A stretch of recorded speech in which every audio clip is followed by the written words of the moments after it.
Okay. Hi, everybody. Welcome to this stream. Today about AdonisJS, which should be fun. Should be an interesting framework and library, which I never used before. I always wanted to try it out, so I figured why not today in this stream. Let me just get settled here real quick. So I hope you're all doing well. Thanks for joining. And let's dive in. Yeah, hi everybody. So today I want to dive into Adonis and explore it a bit. Just for the fun of it. Because AdonisJS is a JavaScript framework that's quite different from the other frameworks, and of course we're not in the 2019 anymore. So you could argue how important are JavaScript frameworks these days, right? The days of the framework wars are over. The days where we had a new framework every day. And today it's all about AI. But because it's all about AI these days, I figured why not have a live stream where we take a look at something that is totally not related to AI. And Adonis is a pretty interesting framework and library. As I mentioned, I never worked with it, but I know it. I have kind of loosely followed it for many, many years. And it is, in the end, Laravel for JavaScript. That is my understanding of it. That is my understanding of Adonis. It's a full stack framework.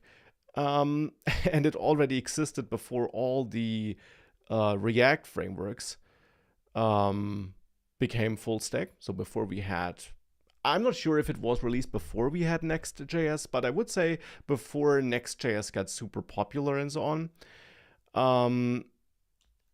And yeah, it comes with lots of interesting stuff built in. And my idea for today is really just to go through this official introduction guide here and take a look at what's inside and play around with it and find out what it is and how it works. I got a comment there about the new computer-based quota on Google AI plans. I think I read something about it. Haven't really had a closer look, so I can't really comment on that. So, whoa, that is quite big. Let's see. What is Adonis? It's a backend first type-safe framework. Now it's backend first, but I know that it comes with full stack capabilities. You can render views with it just as you can with Laravel, if you know that. For building web applications with Node.js and TypeScript, provides the core building blocks for writing and maintaining complete backends, eliminating the need for third-party services. Yeah, because as they mentioned here, just like Laravel, it's not just a full stack framework like Next.js, which essentially gives you the capabilities to render React components on the server, which is kind of a rough summary, but yeah, that's kind of the main idea behind Next.js, you could say. They have routing and so on, but Adonis, like Laravel, gives you more. It comes with built-in authentication so that you don't need an extra library for that. Comes with built-in support for file uploads, caching, rate limiting, and way more. It comes with its own ORM, so its own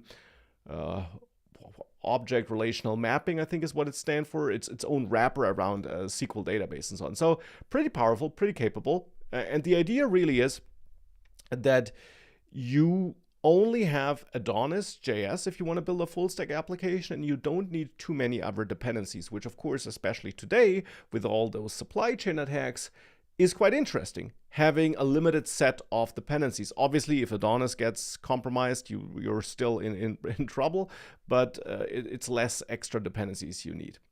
And hey, Daki, I'm finishing your famous React course. What do you suggest to learn after plain TypeScript or React plus TypeScript? Yeah, React plus TypeScript is a good idea. Next.js is a good idea. Or you dive into React Native after learning React so that you can build mobile apps with it if you want to. So that would be all reasonable next steps, I think. So without further ado, without going through all that text here, let's dive in. Let's pick our path. You will learn over. Yeah, I want to get started actually.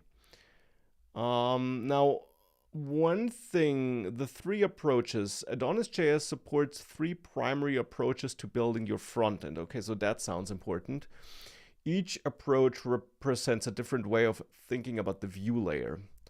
Hypermedia. Hypermedia applications generate complete HTML pages on the server and send them to the browser. You build your interface using a template engine, and AdonisJS comes with its own template engine, which is Edge.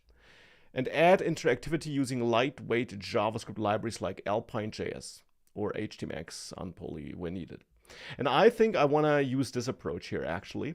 You could, however, also use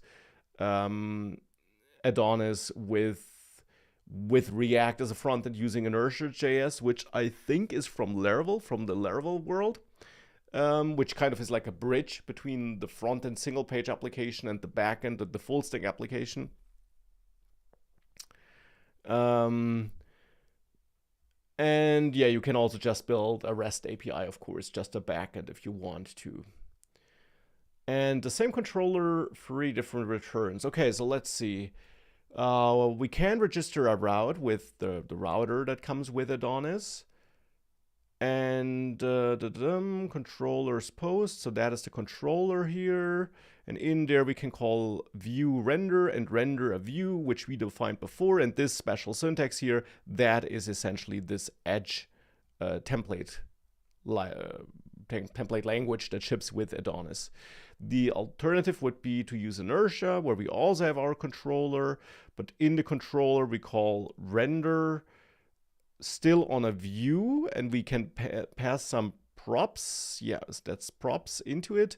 And then we can have our JavaScript, our React code here, and it will be, as I understand it, server-side rendered, and basically we don't have to fetch data in that React component. That will all be handled for us. So that's nice too, but I think we'll see what I'll use. One of the two, obviously, I want to build a little full stack app here, but we'll see. I will probably get started with the Edge template engine and build a good old multi-page application where we render the HTML on the server side. Because not all applications need React on the client side. I think that's really important to understand. It depends on what you're building, and not every application needs a super reactive, interactive front end. If you're building something like a blog, for example, you most likely don't need that. But also for many more complex applications, you might not need it.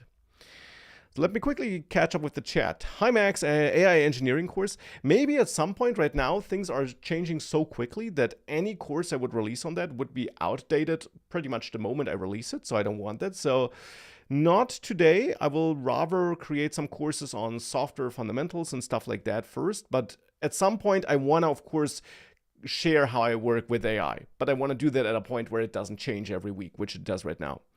Hi Max, I know Adonis has been maintained for I think more than a decade. Do you think it's a business risk to bet on it given its relative niche market?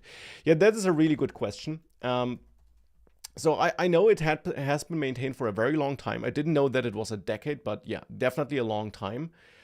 And I also don't know how big the team behind Adonis is. I know that it is well maintained right now. I see a lot of activity on X by the lead maintainer, the owner of the Adonis project. Obviously, there always is a bit of a risk attached to a project that is not used by the entire world, to put it like this. That being said, since it is maintained for such a long period, that kind of proves the dedication of the lead maintainer.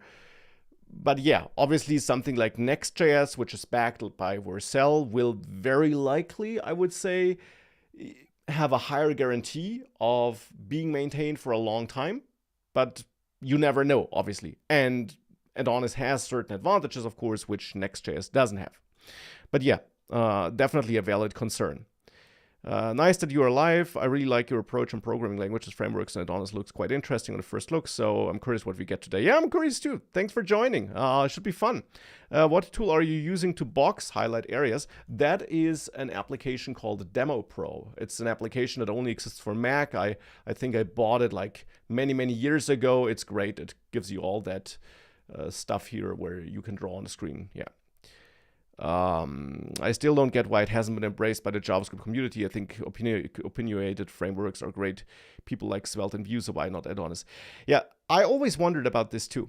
I know that I looked at Adonis, I don't know, the first time maybe 7, 8 years ago, and I wondered back then too why it isn't more popular. And I personally never found the time to dive deeper into it, and it was never that popular, so it never came up as a course topic or anything like that. But yeah, I don't know. I really don't know because it looks good. But I guess we'll find out how good it is, at least when we get started. And therefore, let's get started. Yeah, we need Node, of course, create a new application, npm create. So let me copy that. I already created a little folder here. I'll not use npm but bun because it's faster and a bit more secure. Can I create it in this folder? Does this work? Yeah, okay, now I have to choose. Do I want to use the hypermedia app, so the template engine, React app, Vue app? I'll go hypermedia here. It's downloading the starter kit, installing the dependencies, migrating the database. So it seems to give me some basic starter application here. Command failed. Node ACE migration run. Huh. It's not a good start. Is that because I used bun? Or because I use... It could also be because I have the latest version of Node.js, Node 26. Maybe there is a problem with that because I tried to run it with Node. Let me see. Can I run this like this? Okay, I've got an error, new exception. Oh boy. There is this tendency that whenever I try something on the live stream, it fails. Cannot find module start env from Adonis bin console ts.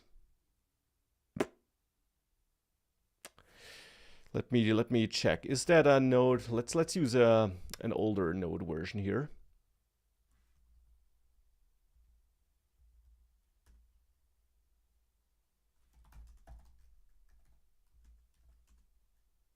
Nah. It's a different error now. Could not locate the bindings file. So okay, whoops, one thing I'll try, since maybe it was the Node version, I'll quickly clear everything in this folder and I'll recreate it now with npm, and I'll just hope that I don't get pawned by some supply chain attack right now. I'm really paranoid about using npm these days. I prefer bun or pnpm. Okay, let's try again. Let's see if that works better.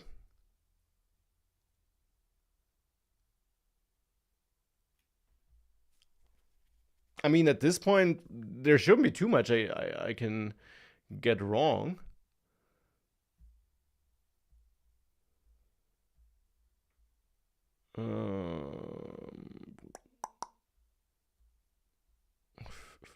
No.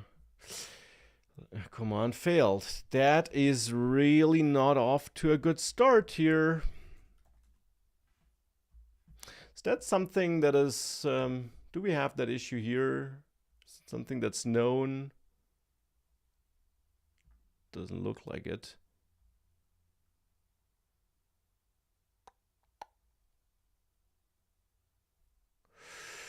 Okay, let's see. One thing we can try is feed this to AI and see if it can figure it out. So I'll spin up Pi, my favorite coding agent at the moment.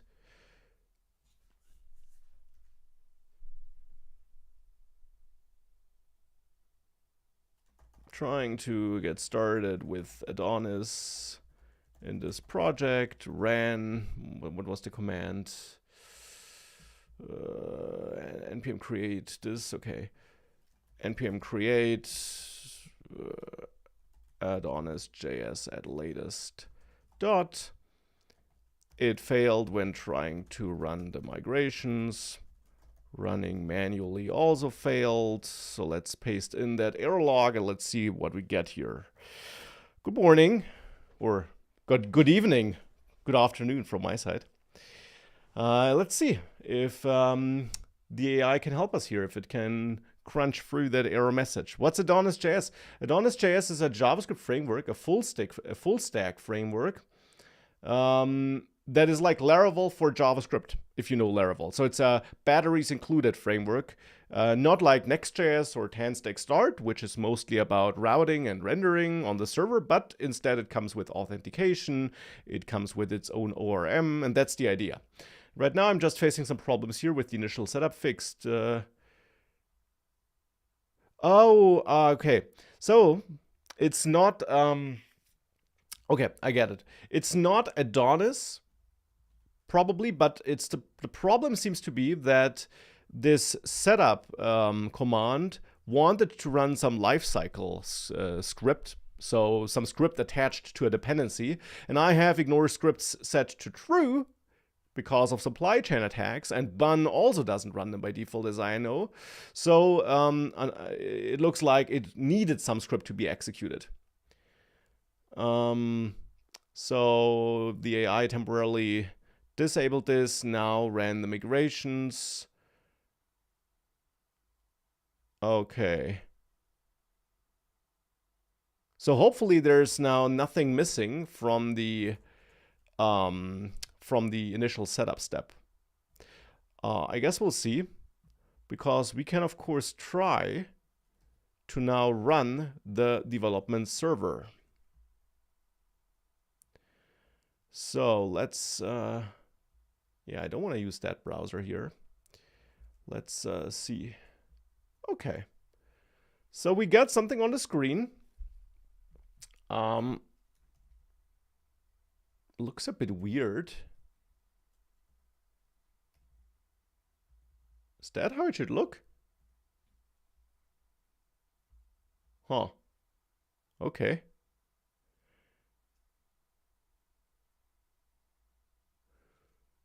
Anyway, so now let's see. I can sign up here.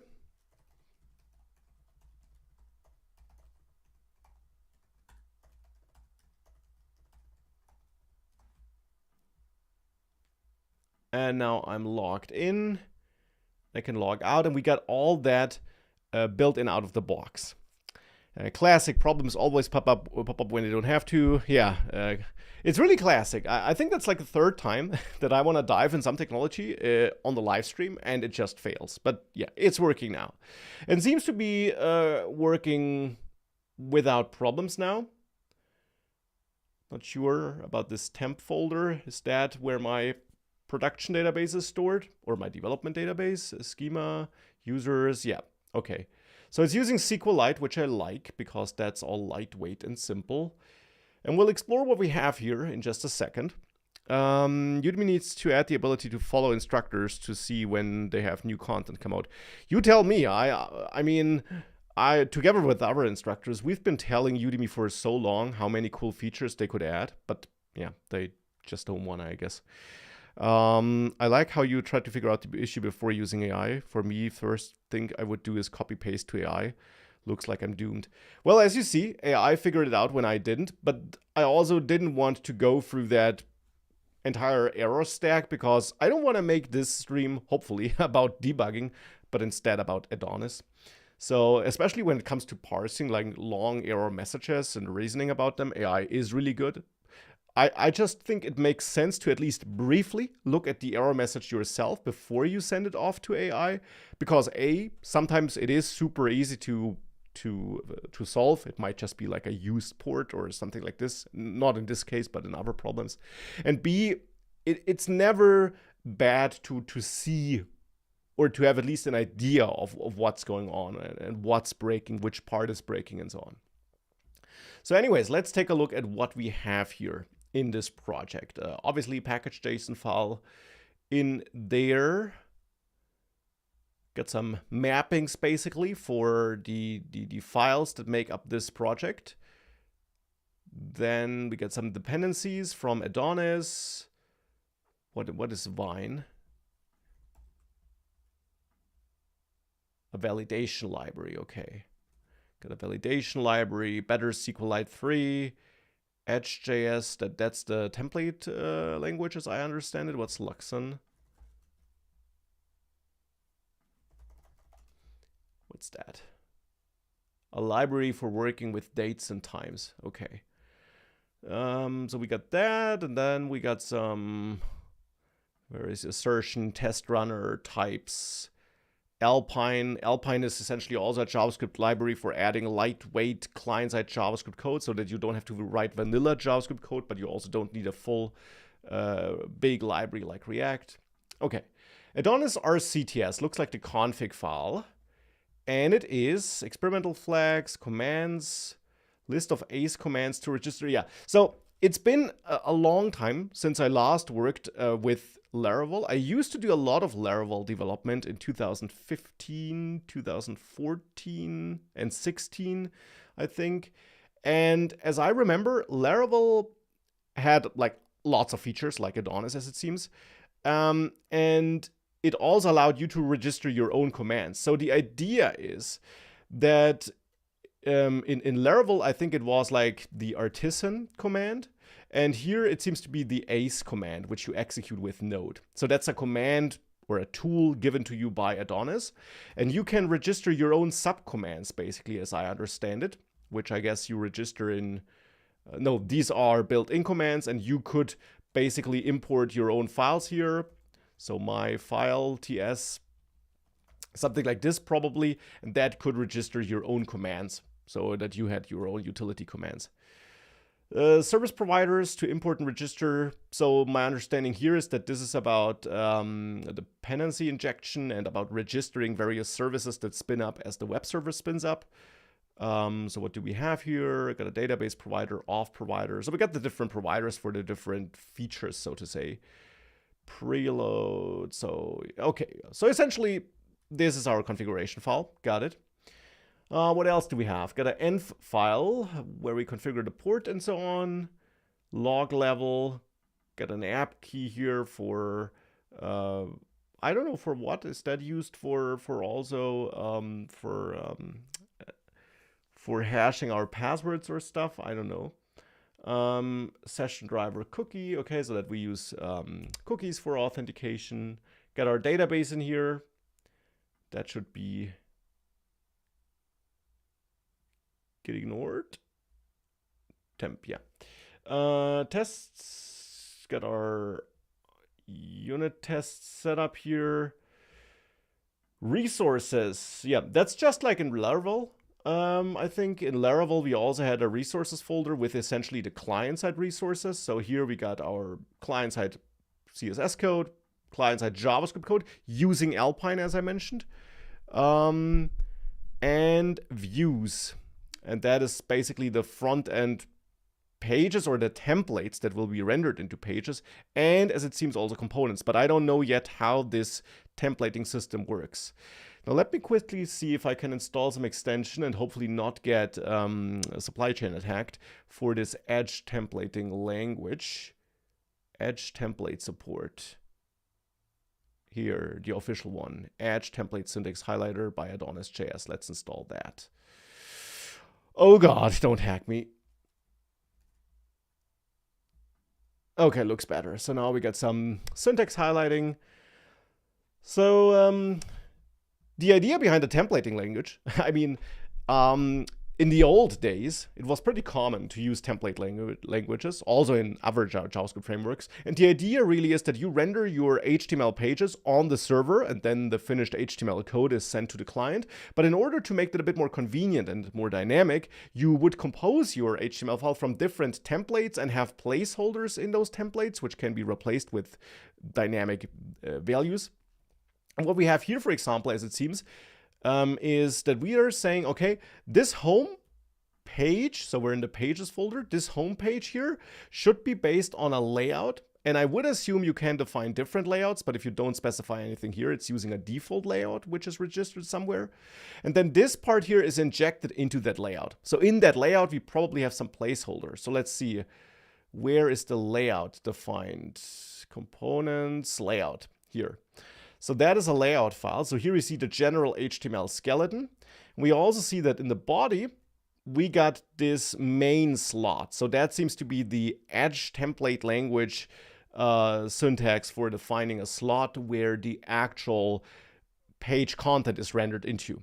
So it's, I don't know how that language works. I'm just trying to understand it from reading it. So it looks like maybe that's a name we can assign. Maybe it's a reserved name. I don't know. And it's async. That's interesting. We await it. So we only finish rendering the layout until this has been rendered here. Slots main. So that seems to be a reserved name essentially. And besides that, we also have the concept of partials, which I also know from Laravel, which is also pretty typical, so that you don't just have a layout, which has like a slot for the main content, but that you also have other components essentially, which you can bring into the layout, but also potentially into other pages. So here we got a partial for the header, partial for flash alerts, so little extra alert messages you want to show on the screen maybe. And for example, the partials header thing here can be found in the partial folder, header, and in here we now got the header, and in there we got more template syntax for rendering a link. And links are rendered like this because they're also dynamic. They depend on the routes you registered, if they're internal links. So here we're setting up a link to the home route with a text of home. And we can see that, where can we see that? Can we see that at the bottom? Or, oh no, it's this. This is a SVG here, so that is essentially this SVG, I assume. It has a fallback name of home, and if we click it, we're taken to the home route. Okay, then we got some conditional rendering here, depending on whether we have a logged-in user or not. Makes sense. That's all in the header still.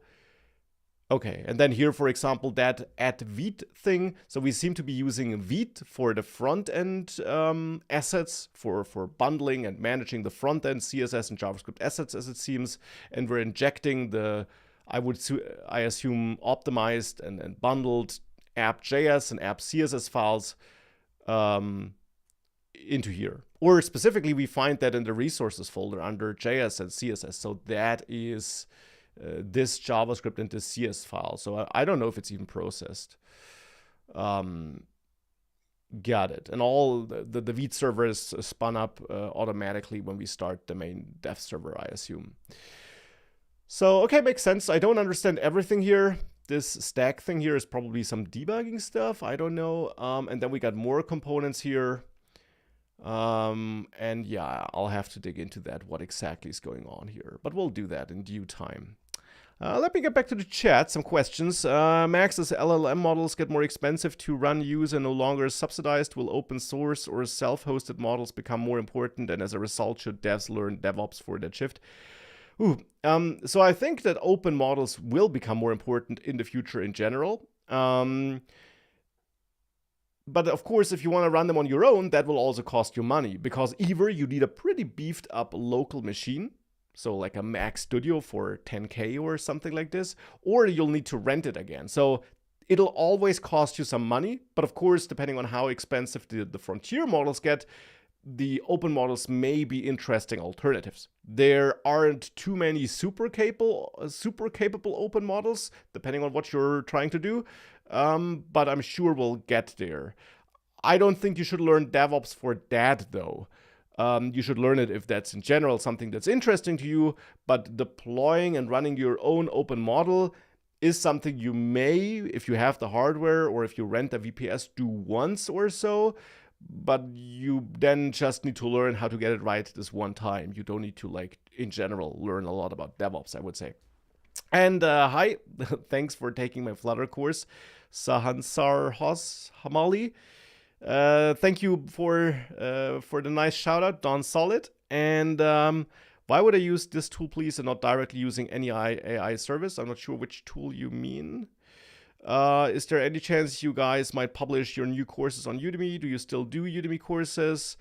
Occasionally we do. But Udemy is not taking the best developments right now, so we'll have to see how that all works out with the Coursera acquisition and so on.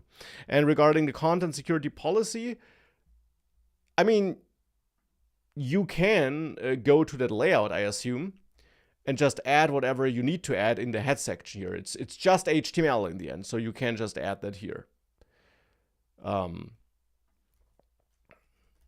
So that should work, but I am, of course, just getting started with Adonis here.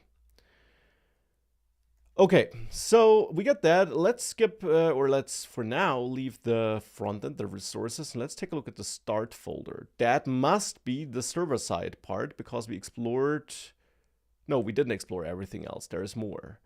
We got database, which contains our migration. So the idea here, just like in many other frameworks, is that we define our database tables in migration files, which seem to have this format. And I would assume there also are some commands we can run to automatically create those migration files.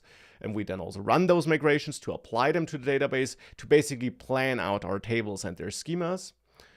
So we have that, schema TS. Okay, we set up a schema, a database table as a class, essentially, as it seems, and then we probably create the migration programmatically through a certain command. Config, oh, there's a lot of stuff to configure. Okay, so we can configure a bunch of stuff there. Okay, we'll get to that when we need it, I guess. Bin server TS HTTP server entry point. The server TS file is the entry point for starting the AdonisJS HTTP server. Either you can run this file directly or use the serve command. So that was executed for us when we started the development server with the serve command here. What are we doing in there? Importer, igniter, basically booting up the server, starting to list on the port, registering the route somewhere for sure. What's console? Is the entry point for booting the AdonisJS command line framework. So that is if we register custom commands or execute some of the built-in commands, I assume, with the ace command. And app, okay, so in here we register start stuff, and start seems interesting. So in start, we have the routes TS file, for example, and in here we clearly register the routes of our application.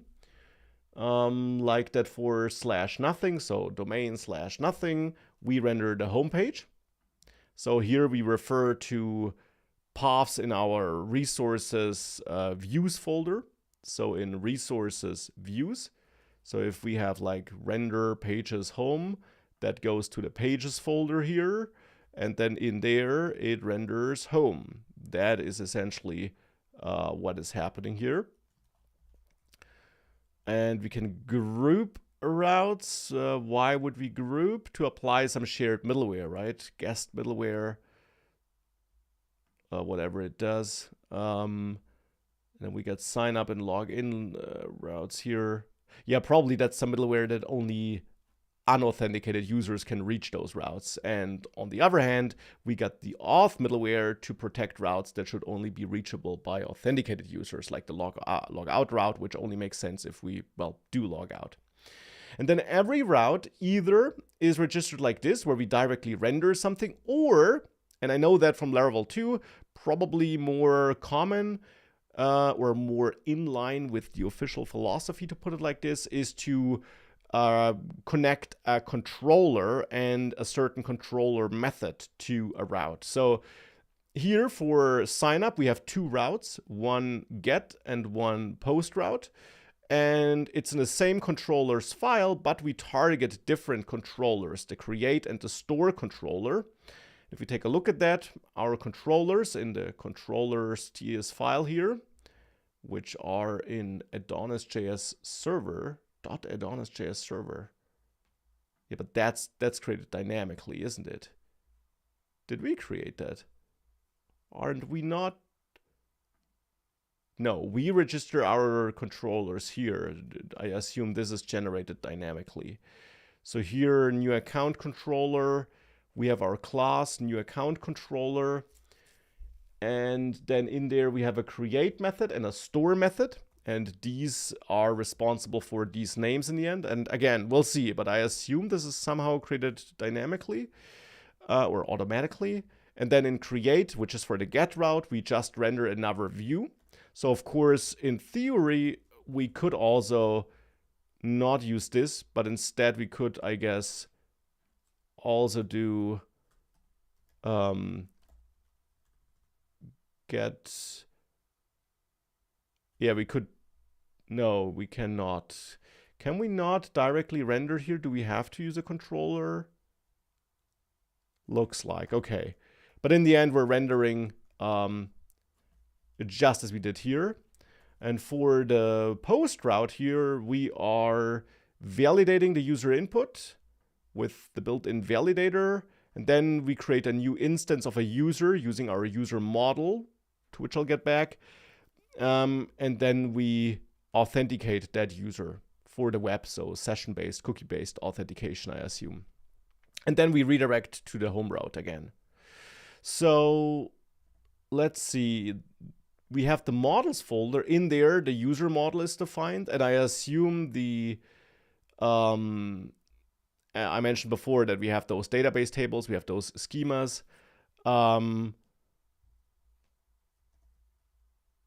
And probably we just define the model and the rest is generated automatically, but we'll see that. So in the end here, we define that we want to have a user or users in our application. We extend some stuff that is coming from Adonis. And then we have a little getter here, initials. Okay, that's simply some helper function for retrieving the full name of the user by combining first and last name. Simply to show off how you can basically create computed values like this. Okay, got it. Validators for the user, little validation file where we use this wine library, which I didn't know before, for basically ensuring that we got a non-empty email address with a certain max length. Excuse me. And then we seem to be able to create certain validator reusables, which we can use in all the places where we want to validate for sign up, where we then enforce certain values. Okay, middleware, auth middleware is simply a class with a handle method where we check something and return next if we wanna grant access to whatever route the user was on its way to, and I assume that this throws an error if authentication fails to prevent that next navigation. Guest middleware, I assume, does the opposite. Yeah, we check if the user is authenticated and then redirect if they are. And we only grant access to wherever they were going if they were not authenticated. Okay. Exceptions allows us to define our own errors, our own exceptions. Okay. Okay. So,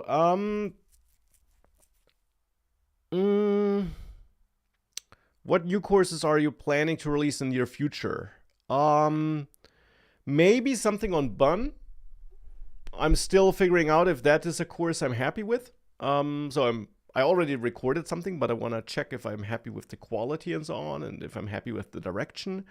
Some software engineering fundamentals, systems design are courses I would want to build this year. And regarding agentic AI, I know that this would probably sell well, but I answered it earlier. The problem is, I would love to create a course where I share how I do agentic engineering and work with AI. The problem just is that it's still changing way too frequently. So I don't believe it would be super useful right now. As soon as I have the feeling that it's a bit more stable, I would love to create such a agentic engineering or AI engineering or whatever you want to call it course. Looks like Puck.js. Yeah. Why would someone use it in 2026? So, I don't think anybody will use Vue. It's all about SPA. I don't agree here. I think we're so used to single-page applications and React everywhere. And React is great. And I mean, there definitely also is truth to it that AI loves React. So, right? And Adonis in general is pretty niche. But I think it's the wrong assumption to say we need to use React everywhere. Being able to just render templates on the server is often enough, and often adding React can just add more complexity, a bigger bundle size. Think about some security vulnerabilities we got over the last weeks. So there is merit to not introducing something you don't need just because you're used to it. We're so used to using React for everything that we just take it as a given, as a standard option we have to use. And I don't think that's the case. Now, I do agree, this definitely looks a bit dated. And as I said, I wrote my pages like this many, many years ago. I still wouldn't say that it's wrong today, though. It's definitely unusual and not something that feels native or like it would make a lot of sense, but I would say it can make sense. Now, all that said, as I said before, Adonis does support different ways of rendering views. It does support React as a front end and then uses Inertia.js as a bridge, so you can absolutely build AdonisJS full stack applications without this views based approach. But I wanted to check it out first because I wanted to see how that looks like. Kind of looks like Hano. Yeah, I think Hano is way slimmer, right? So Hano doesn't have all these features like authentication and ORM and so on built in. How are you finding AdonisJS? I find it interesting, but I haven't used it at all before, so I'm just exploring it today. And I just got started with it. I like the idea of having all included in one framework, especially now in the days of all those supply chain attacks. And I think in the JavaScript ecosystem, we tend to reach for overly complex solutions, and we stitch together dozens of libraries, which also, besides supply chain attacks, has the issue that not all these libraries are always well maintained. So having just one batteries included framework definitely has its merits, I would say.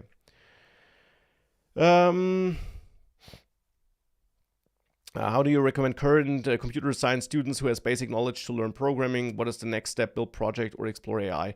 I would use AI for learning. I would build projects also with help of AI, but I would not just use AI because obviously you don't learn anything from that.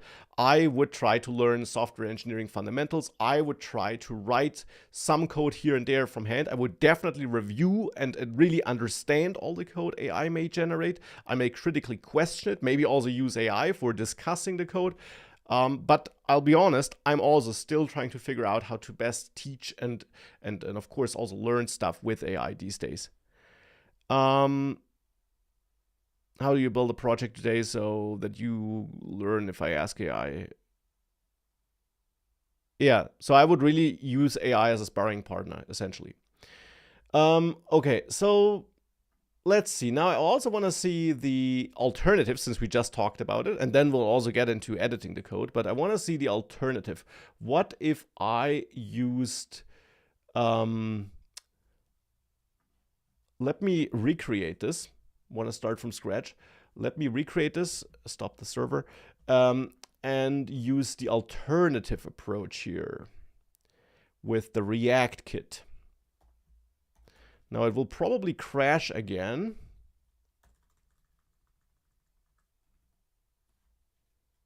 Let me quickly check. Which command did it run to make it work? Permanent. I don't want a permanent.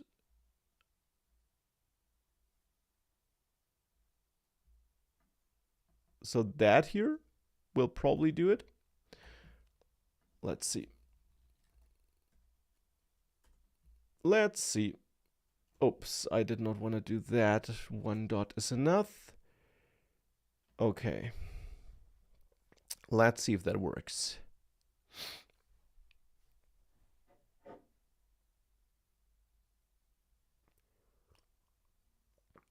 Schwarzmullering your pants.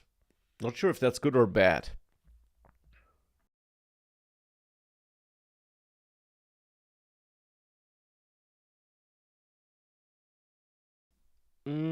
Have I designed my Flutter course from scratch? Yeah, all my work. So now let's start it again. Let's see if that looks the same. Yeah, same app, but now of course the file structure should be different. Let's see. App folder. Now I got a transformer, but that, I assume that's just some backend stuff. No, that is for transmitting the data from the server to the client, I think. So to the front end, let's see, bin config database, Inertia. Okay, Inertia is now the front end folder, I assume. CSS, yeah. Okay, so what do we have here? Get an app TSX file.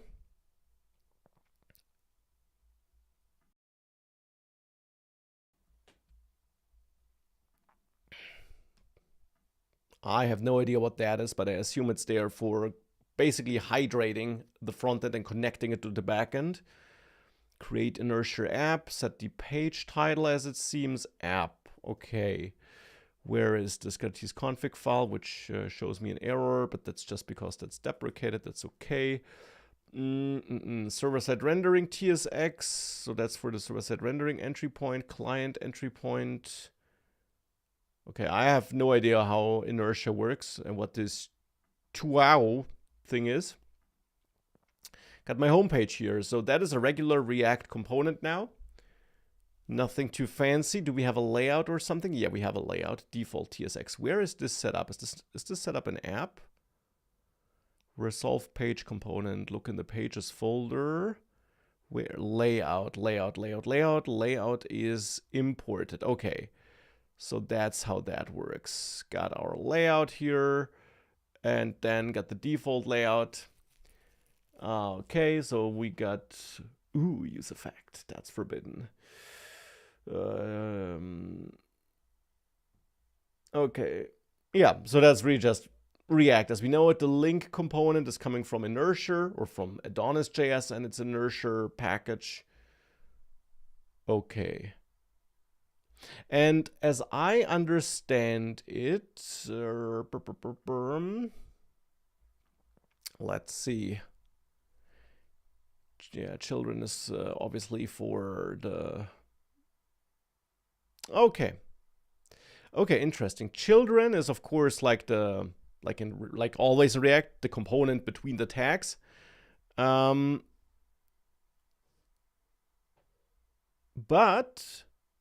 children also has a props object with a user property, and I assume that is populated somewhere in our controllers, new new account controller, auth sign up, or Inertia render, but there we don't pass any props, session controller. Where is this populated? Because we got this transformer thing here, which I thought would be for transforming server-side to client-side data. I'm not sure. Return this pick, this resource, whatever. Maybe it's also just there for retrieving data from the database. I'm not sure. Okay, so we got this set up. Let's continue with the official guide. I just really like to dive into the code base myself first and then take a look at it to try to understand it before I follow the guide, because I feel like I learn a bit more doing it like this. And who reads code these days anyways, right? So why not use the stream to do it? Just joking. I do read code. Folder structure. Okay, yeah, I just explored the folder structure. App folder. The app directory organizes code for the domain logic of your application. For example, controllers, models, mails. So it can, yeah, like Laravel, it also helps with sending mails, which can of course be super convenient. The bin directory contains the entry point files used to start your AdonisJS application, console, server TS. You usually won't need to modify these files unless you want to customize how the app boots. Okay. Config. All application and third-party configuration files live inside the config directory. You can also store config local to your application inside this directory. Yeah, so in the config folder, we already saw there is stuff like, I don't know, a database that we use SQLite. I assume you could also probably connect to a Postgres database or stuff like that. We can choose the client, so maybe we could use something like Bun's SQLite client here. I don't know. Define the database path in the temp path, so in that temp folder here. Migrations, what else do we have? Config, Inertia. Server-side rendering. Toggle server-side rendering mode. Yeah, I want server-side rendering, so let's turn this to true.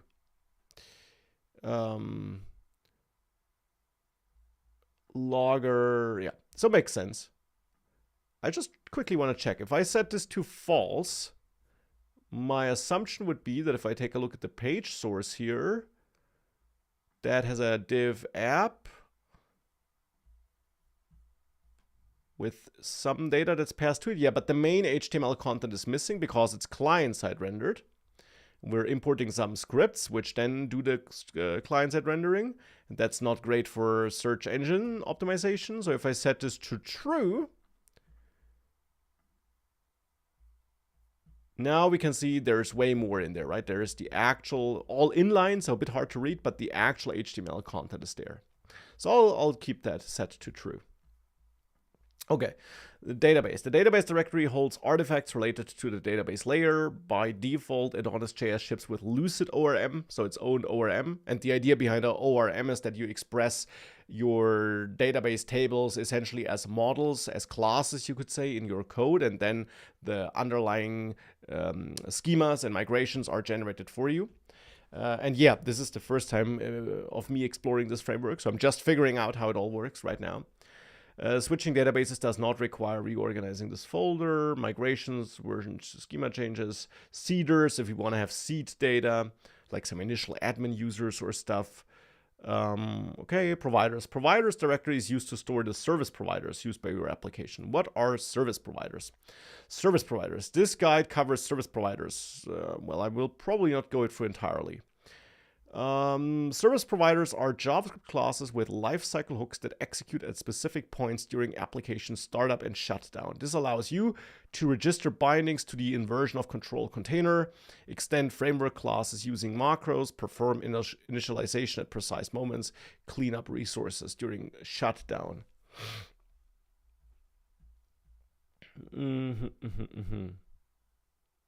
So that is where we have some built-in providers. Where is it?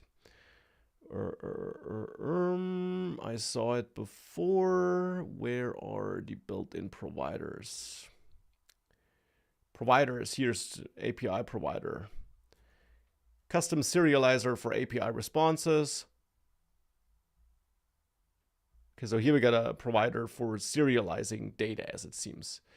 And I would assume there are more built-in providers that help with auth, so that register a bunch of default middleware or anything like that. Would be my assumption. Let's not save this. Okay, the public directory contains raw static assets. Did I overlook this folder? Public?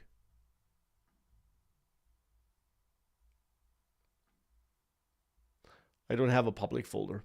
But I guess I don't have any public assets then. I could add a public folder probably to have raw assets that won't be optimized.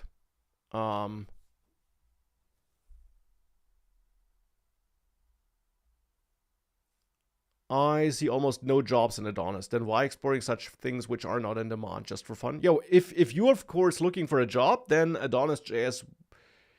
That's such a difficult question. I mean, yeah, AdonisJS doesn't help you if you're just looking for a job. But for one, exploring alternatives always broadens your horizon. You might learn about new concepts here which do apply to other applications with other tech stacks as well. For fun is a very valid reason.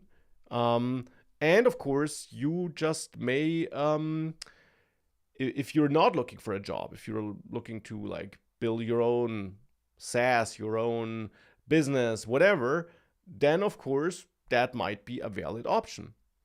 If you are looking for a job, depending on where you are, of course, it may be very niche. And to be honest, it's so niche, it will be very hard to find a job. But of course, you wouldn't have a lot of competition if you were in an area where there would be some jobs for it. But that's very theoretical, of course. But yeah, for me, it's just the fun now. I just want to explore it because I read about it like 8 years ago already. And I finally want to understand how it works. A resource directory stores edge templates and uncompiled frontend assets such as CSS and JavaScript files. In an Inertia app, do I have resources? I do. Inertia layout. Oh, So that's like the raw HTML skeleton into which this React app is rendered.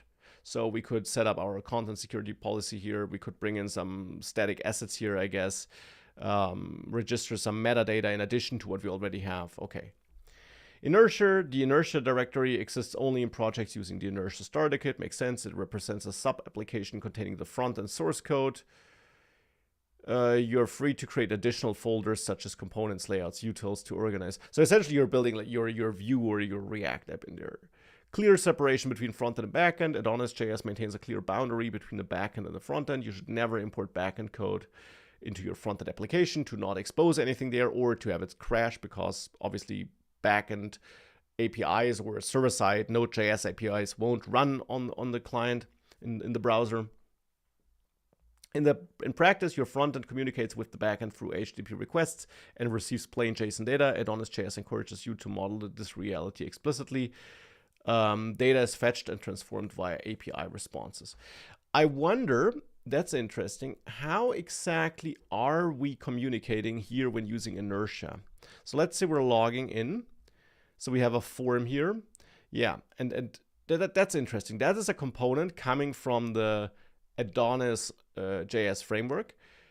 It takes a route, and I assume we don't send a HTTP request like we would do in a normal React app to some REST API we built ourselves, right? Instead, we built this just as if it were an old school multi-page application where our form is connected to some route. And when we submit that form, I assume that behind the scenes, Inertia and Adonis will create that request, send it to that route, and everything will be handled for us, essentially. So we don't need to send the request ourselves, wait for the response, manage some state. We don't need to do that here. Yeah. What is your thought process when you learn a new framework? Do you like compare it with other frameworks? Or do you treat it as an absolutely new thing? I think you automatically always compare it a bit to what you already know. But of course, Adonis is so different, for example, from Next.js and so on, that I don't compare it too much. The main comparison that I made initially is that I understand or need to understand that it's a totally different philosophy. So it's not just about routing and rendering some components, but instead it's about having this full-fledged batteries included framework. So I'm not really comparing it too much. I see it as a pretty new thing. I do compare it to Laravel a bit because it is Laravel for JavaScript. And thank you, Bleem, for the very nice comment here. Happy you're liking the content. Okay. Shared types. The frontend can still rely on shared TypeScript types automatically generated by AdonisJS. These are stored in this .AdonisJS client directory and include type definitions for routes, props, and so on, so that we can leverage TypeScript. Start. The start directory contains the files you want to import during the boot lifecycle of the application. For example, the files to register routes and define event listeners should live within this directory.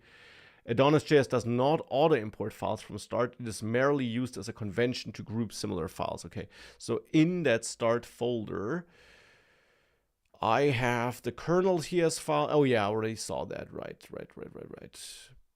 So we could register new middleware here, I assume, and we'll see if we have to do that as part of the guide. We got a tests folder, we got the temp folder for temporary files like the database. Ace.js is the entry point for executing Ace commands. Do we have that here? Ace, yeah. Okay. Do not modify this file. Okay. Yeah. Is the project manifest, ESLint package, tsconfig. Okay, got it. Development environment setup. Adonis applications come with a fully configured development environment. So yeah, code editor. Yeah, I installed the Edge extension already, but we won't need it if I use Inertia and React. TypeScript. So that should all be configured as I understand it. So I don't really want to waste time on that. Configuration and environment. Configuration Adonis is organized into 3 distinct systems, each serving a specific purpose. Config files contain your application settings.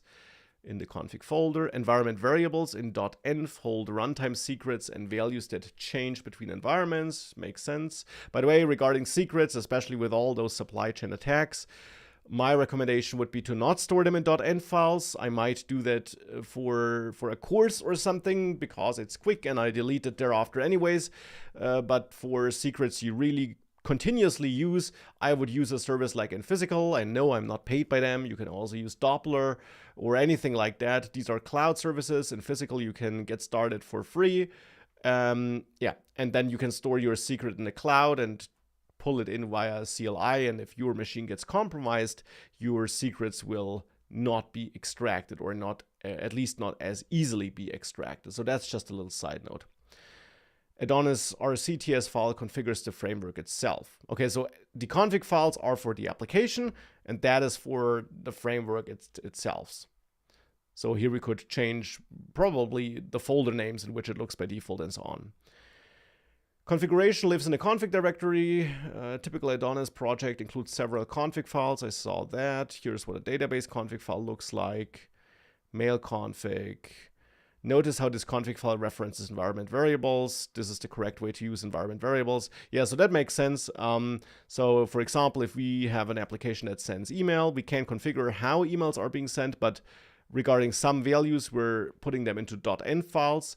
To not have them hard-coded here in the config files. That's just for the general configuration, for tweaking the settings, but for the concrete values, then for the secrets, where we're loading those in as environment variables. Configuration files are loaded during the application boot cycle. We're not using edge templates, environment variables.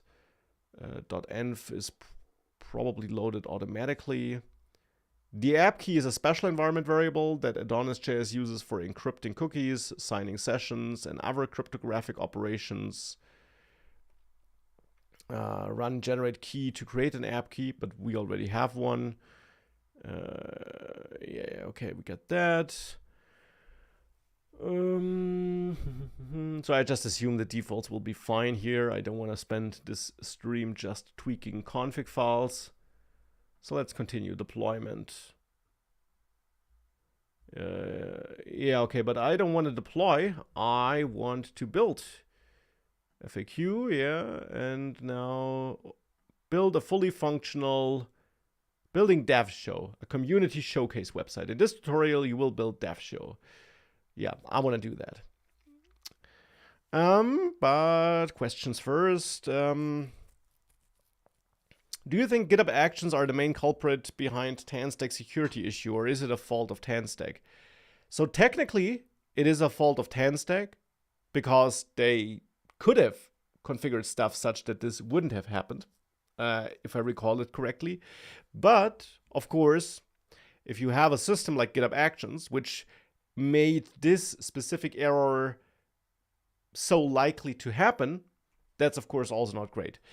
Now, I will say I'm not a huge CI/CD expert. I always used GitHub Actions for many, many years for all kinds of automations. But then again, I'm not working in a large enterprise where we got 5 teams pushing to the same repo all the time with all different edge cases and complex workflows. So I'm happy with GitHub Actions, but again, I'm using it in different forms, not all super simple, but definitely not the most sophisticated workflows you ever saw. I want to ask about your JavaScript course. Is it wrong to watch more than 90 videos and still not understand? If you understand nothing, that is not a good sign. Probably for me then, I guess. But hard to answer like this. But something, I guess, should be clicking if you watch the videos in order. But yeah, I find it hard because I use Windows and you used Apple. But that should make a difference. JavaScript is JavaScript. So but again, I don't know what's if you say not understand, if you're not understanding the JavaScript syntax, that's the same actually.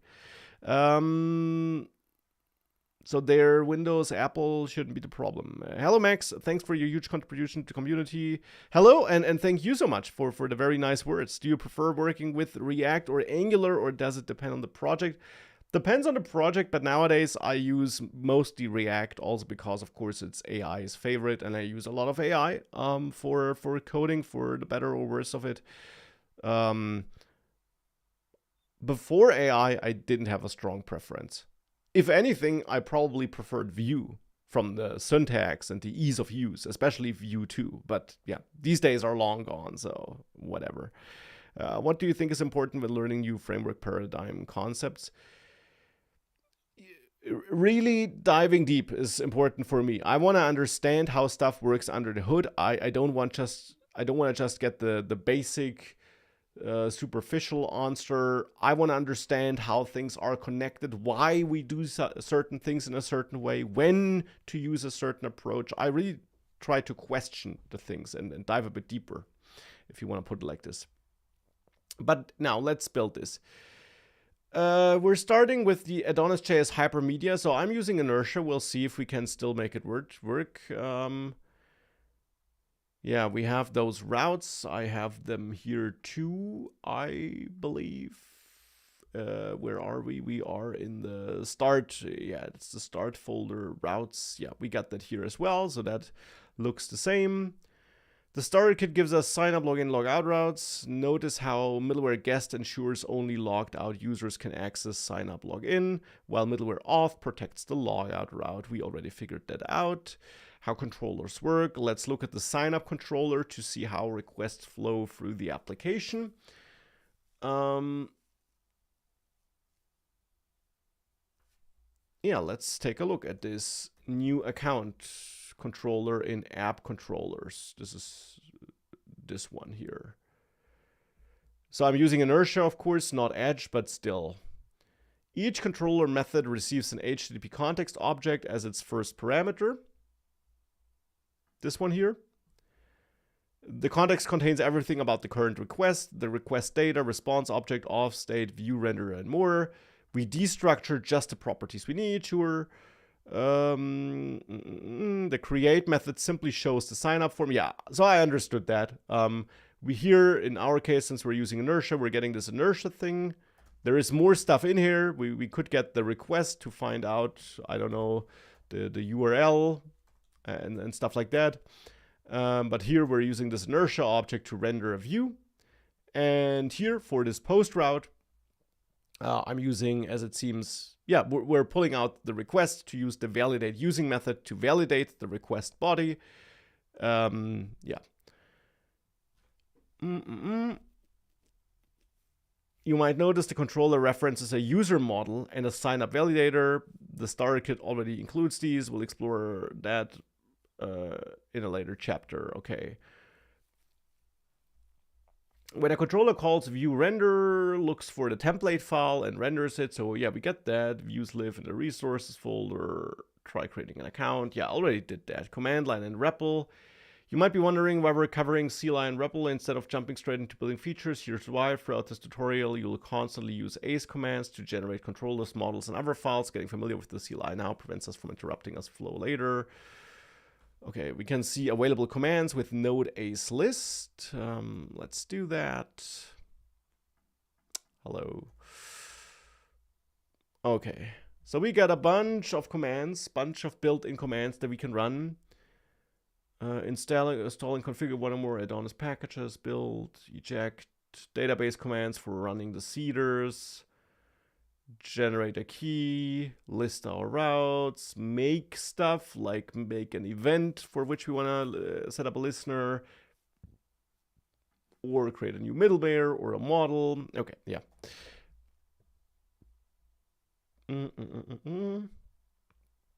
REPL, yeah. I will actually jump ahead.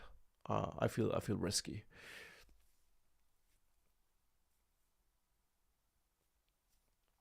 In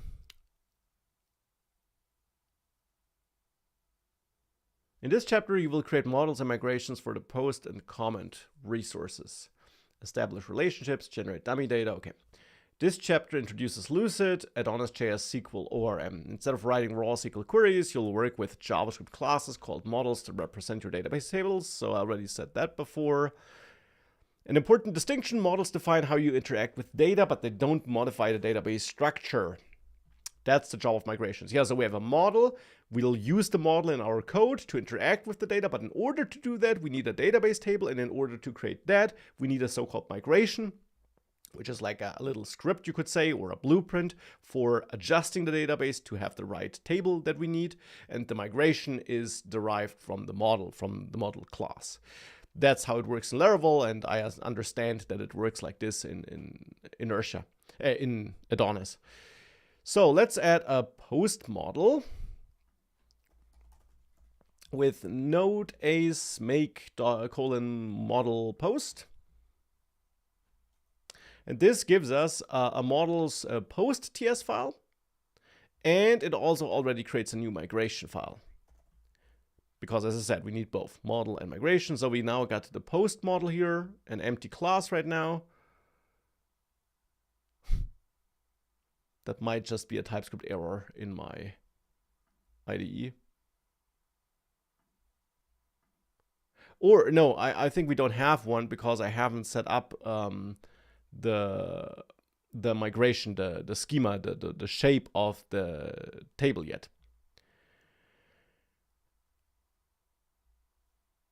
Define the table structure in the migration, right? So we need to do that. So let me copy that. And let's go to this post migrations file base schema. Yeah, that's the right one.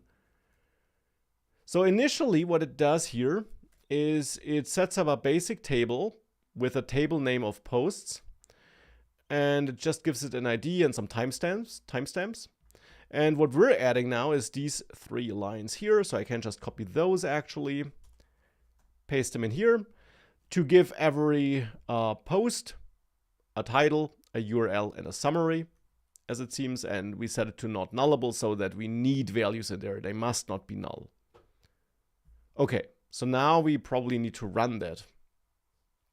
Yeah, the up part runs to create it. The down part runs to drop the table.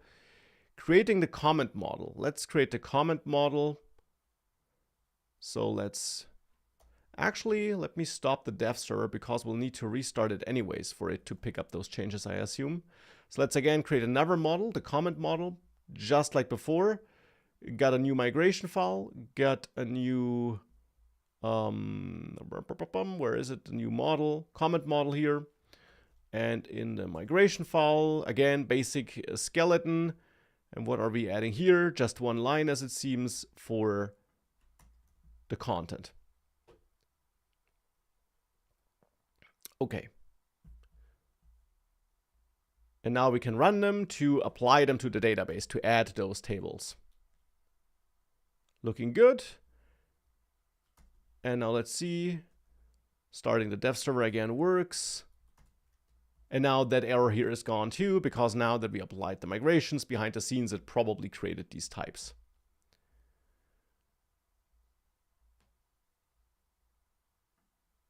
Yeah, database schema TS has been updated with that. So that is here in this database folder, schema TS. So that file is basically managed for us. It now has these schemas which were created for us by Adonis, by this ace command in the end.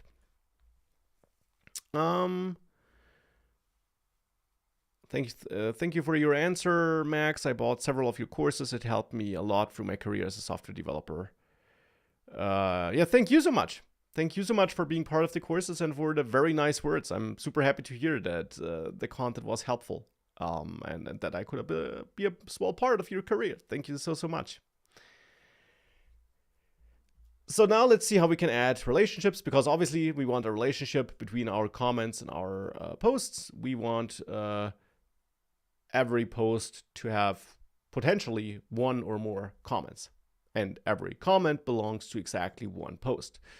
So it's a one-to-many relationship. Comments belong to posts and posts belong to users. Yeah, right, we need that too. So create a migration for foreign keys. The following command will create a new migration file that will modify our existing tables. Okay, let's see. What does this do? Make migration add foreign keys. Okay, so that's just an extra migration file. Before we had models which come with a migration file. Now we use just a a migration file because we don't need a model and we don't need a class, but we want a migration. So that allows us to tweak the database setup essentially and add some, excuse me, add some new columns to some of the tables. And what we want to do is we want to add columns for setting up those relations, because relations in a SQL database, of course, are simply expressed by adding columns where you say this comment has this user ID and this post ID and so on. So let me copy that. This is the foreign keys to posts. Is that what I created? Add foreign keys. Wait a second.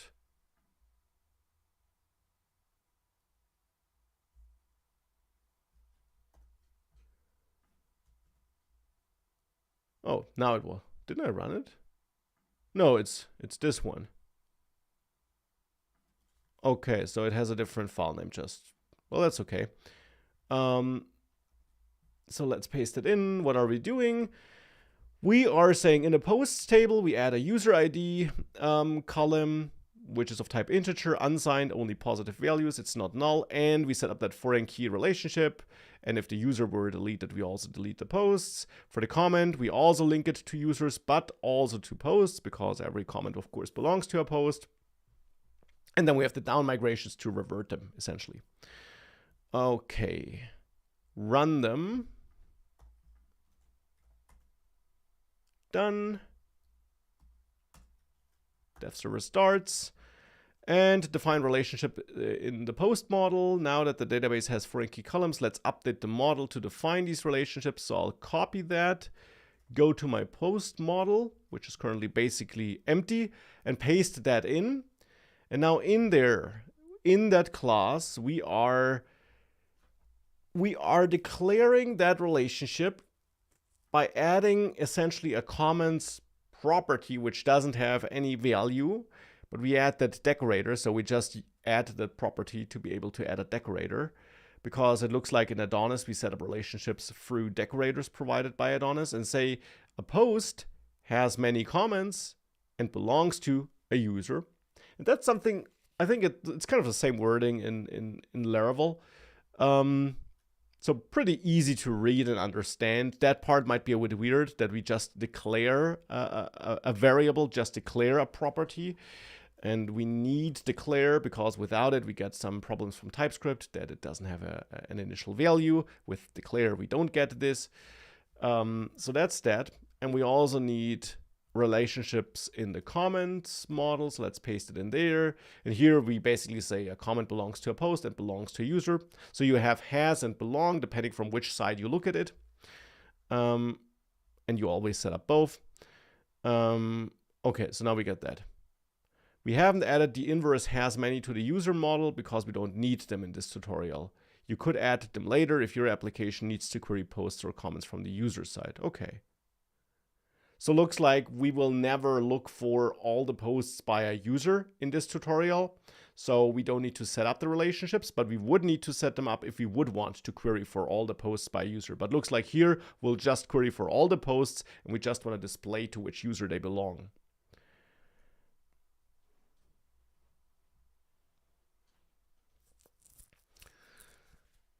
Man, that framework looks like Angular and Nest had a baby. I guess big and complex frameworks are still relevant these days. So I think this framework in theory could be pretty great, because it has so much stuff built in, and it definitely looks a bit overwhelming initially, I guess. But the huge advantage is that you essentially don't have to add anything. Not anything, but you don't have to add a lot of stuff. And for many apps, you probably don't have to add anything to make this work for a broad variety of applications. I mean, I'm a big fan of Next.js, TanStack Start, and I never used AdonisJS before, so I can't tell you, hey, it's awesome, please use it, right? I didn't use it myself. But of course, whenever you're using Next.js or TanStack or whatever it is, Angular stuff, you always have to add, for authentication, an extra library. For database stuff, you have to add extra libraries, potentially an ORM, Prisma, whatever. So you have to like stitch together all these libraries, and especially nowadays with supply chain attacks, that can be annoying. And even before that with maintenance and stuff. So in theory, that should be great, yeah. You're working without AI, feeling good and nostalgic at the same time. Oh yeah, it has a nostalgic feeling to it. Now, obviously, I'm not using AI here because I want to understand how it works and what's going on here. And I find that important if you're learning something new, even in these days. It also wouldn't make for a fun live stream if I would just vibe code away. And yeah, there's only so far you can get with vibe coding anyways. Now that our models and database tables are ready, we need to populate them with dummy data for development and testing. Factories act as blueprints for creating model instances filled with realistic fake data. You define blueprint once. Okay, so we want to make a post factory to pump out some fake posts. So we run the make factory command. This gives us a post factory file where we now basically define how we want to generate posts, I guess. So let's copy that in here and let's take a look. So we're saying we want to build a fake post. We have a bunch of titles from which this faker tool can choose when it generates posts, and some made up URL and some made up lorem ipsum paragraphs it should add. So just a programmatic way of quickly adding some fake data. Obviously, these days we could also use AI for that, but let's go old school and cheaper because no tokens. Let's also create a comment factory. Here we are, and let's copy in that code here. And here we just spit out some lorem ipsum dummy paragraph. And now we need a seeder. So now we got the factory that can pump out fake data. But what do we want to do with the fake data? We want to get it into the database, and that's where a seeder comes in. So we want to create one. And these are general concepts. Factories, seeders, you don't just know them from Adonis, you know them from Laravel, or you could use these concepts for in any setup. Also in a Next.js application, you might have a database which you want to seed with some data there. Obviously, the node ACE commands are Adonis specific though. But now we create a seeder, and let's take a look at the post seeder. So that's now a file which we can run to push some initial data into the database, and therefore we need to define what we want to do in here. And I would guess what we want to do in here is create some dummy posts and comments, connect them, and then run something to get it into the database, however that looks like in Adonis. So let's paste it in and take a look. So we are finding or failing. So we're trying to find a user, and that should fail because it doesn't say that it creates one, and we don't have that user. So we try to find that user. We'll have to create it. Then we merge this user, and we create many new posts and basically link them to that user with this command. And then for each of these posts, we create some dummy comments, which we also then connect to that post and to that user. And we create some random number of comments plus 3. So at least 3 comments, but up to 6 comments in total for each post. So between 3 and 6 comments. First, we fetch a user with this email. This is the user we created in the previous chapter with the, so I will create that user myself. Let me quickly do that. Let's serve this. Well, I haven't tried to running the seeder yet, so that should work, but that's wrong. Let me quickly sign up. Yeah, no, not this. Let's, I will use, okay, so I will use a different email address. Obviously, I will use test@example.com. Okay, so we get that.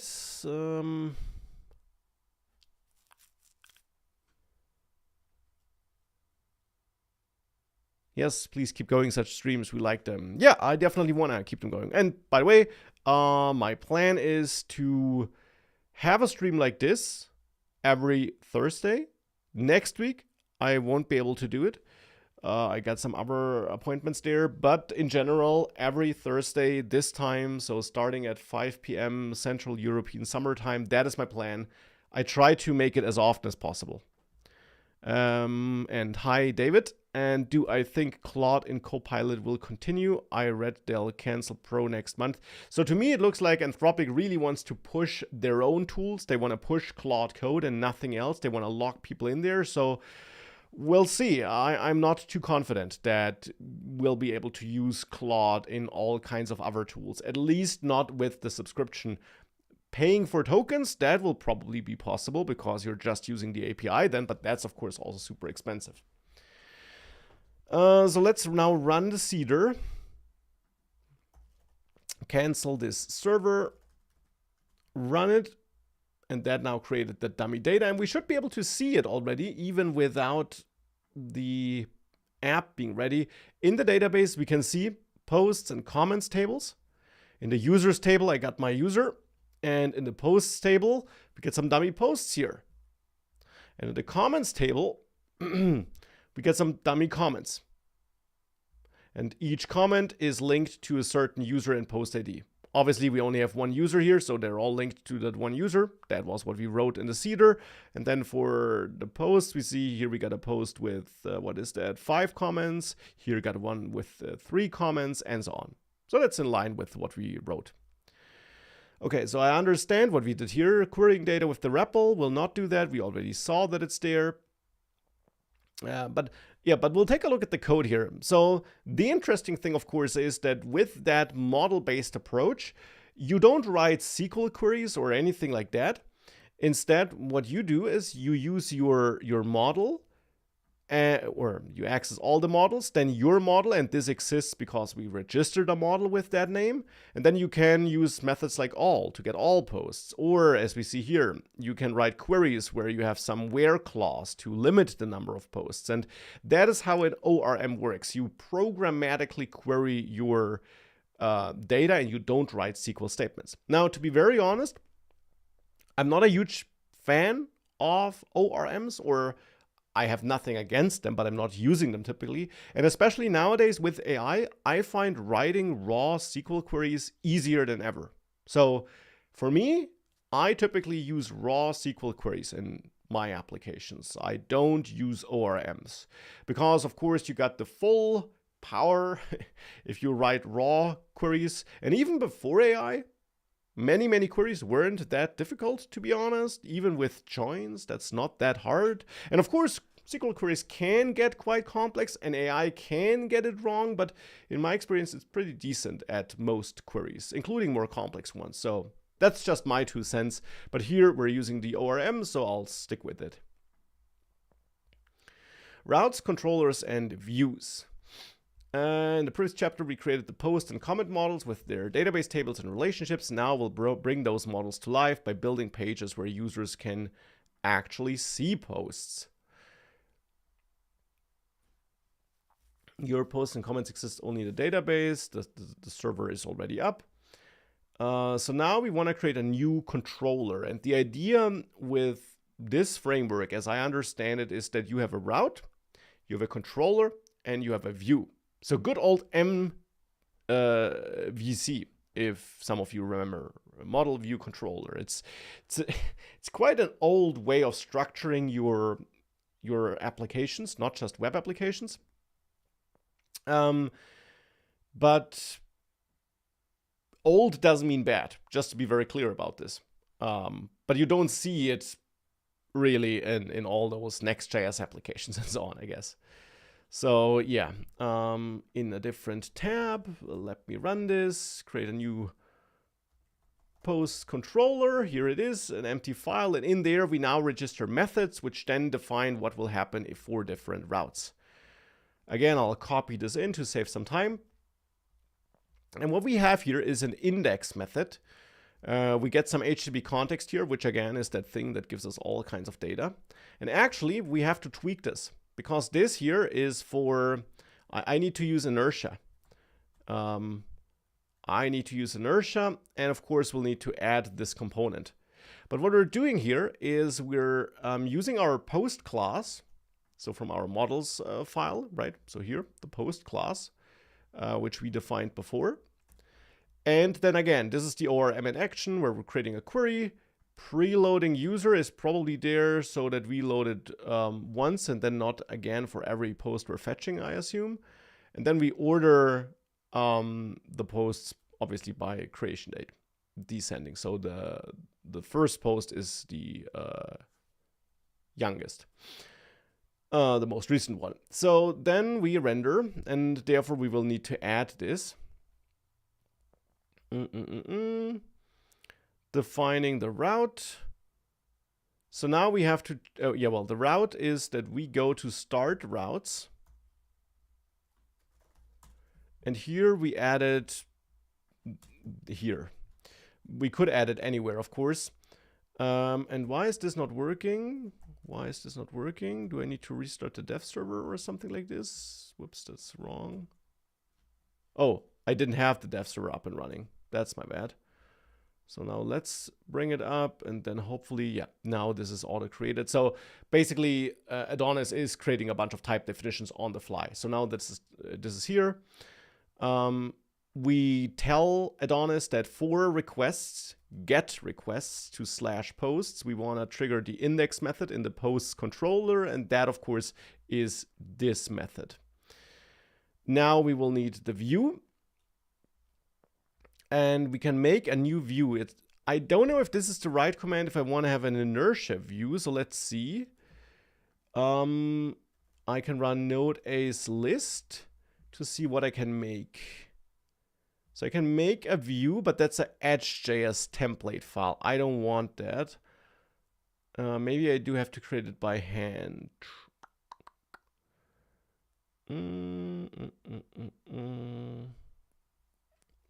Looks like I have to create it by hand, but that shouldn't be too difficult. Let's go to Inertia, Pages, Auth. So in there, I would now add posts, and in there, add an index.tsx file, right?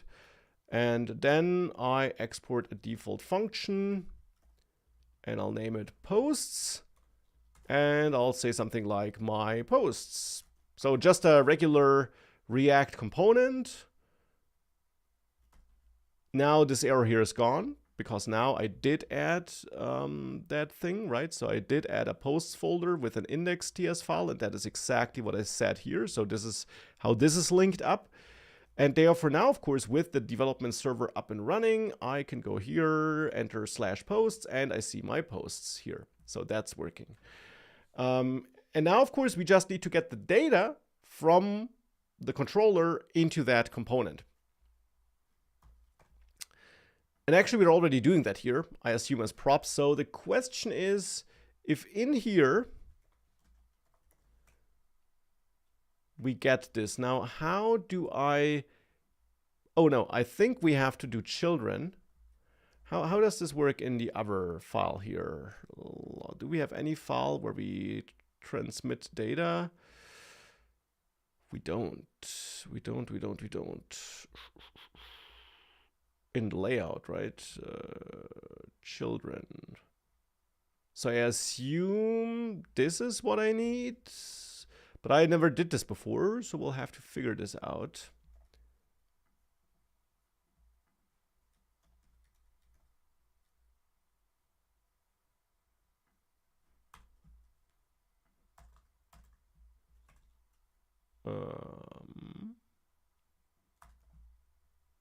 Is this not what we have here? Oh yeah, my bad. This is not valid TypeScript code, of course. This should be like this. Okay, so now we need to add those. Add import. Add import. So I assume this is correct. Is that what we have here? Data, generated data. Yeah. Okay. Okay, so now let's see. Can we add like a fragment here? And then do something like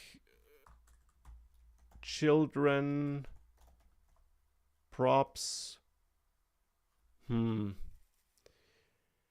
User. Yeah, maybe it's not the share props. How do I get the... I probably have to dive into the Let's see. I probably have to dive into the docs for Inertia here. Guides. Where is here Inertia? How do I get props into my components? Do I need a transformer? Use a transformer to serialize model instances into plain objects. Got it. Okay, so what I'll do here is I'll cheat a little and bring in some AI here.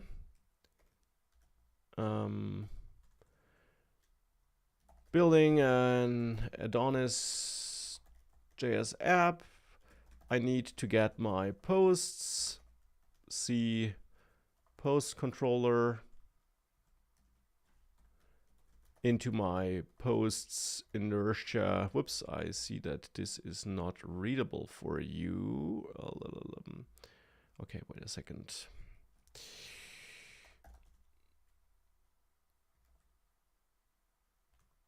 Okay, building an AdonisJS app. I need to get my posts from my posts controller.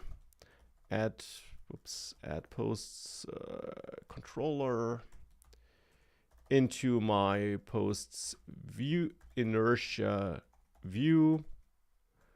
So that is index in the posts folder here. And now I'll just link to these pages. Please check out and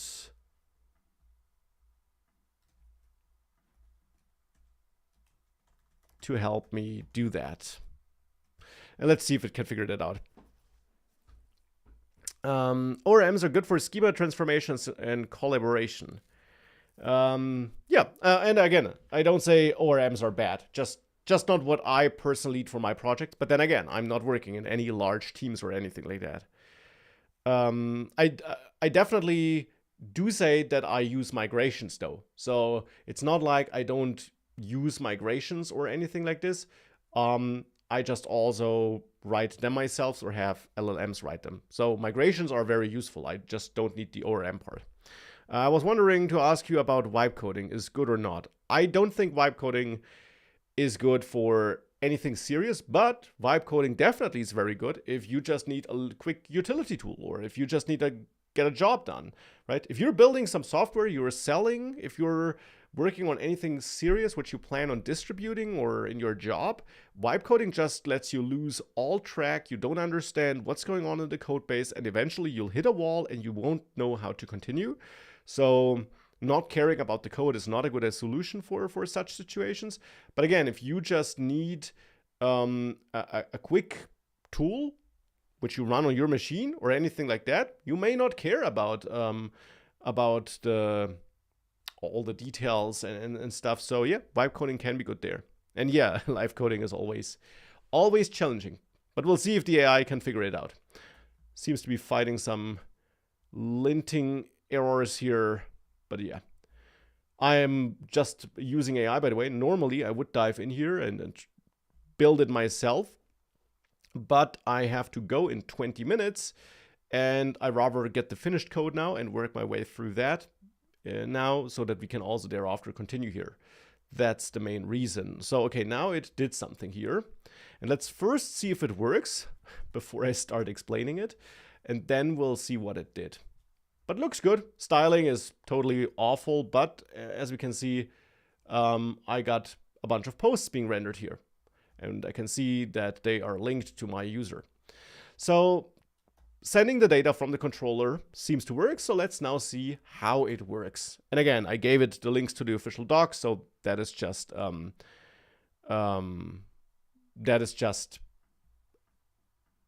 what the docs would have taught us too.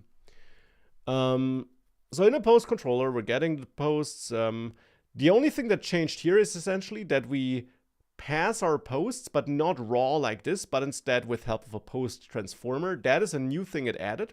So this file is new, post transformer. And that is a class which extends base transformer, okay? And in there, we just describe how to serialize a post. So we're saying, hey, pick all these properties, and for the user, also transform the user. So essentially, I mean, in this case, transforming should be pretty simple. it just probably takes the ISO format dates here, and the other raw data can be packed into a JavaScript object like this. So it basically describes how to convert the class, which may contain stuff that can't be easily converted to JSON, how to convert that to JSON. That is the job of the transformer, as I understand it. Okay, so then we set the posts here, and now in the view,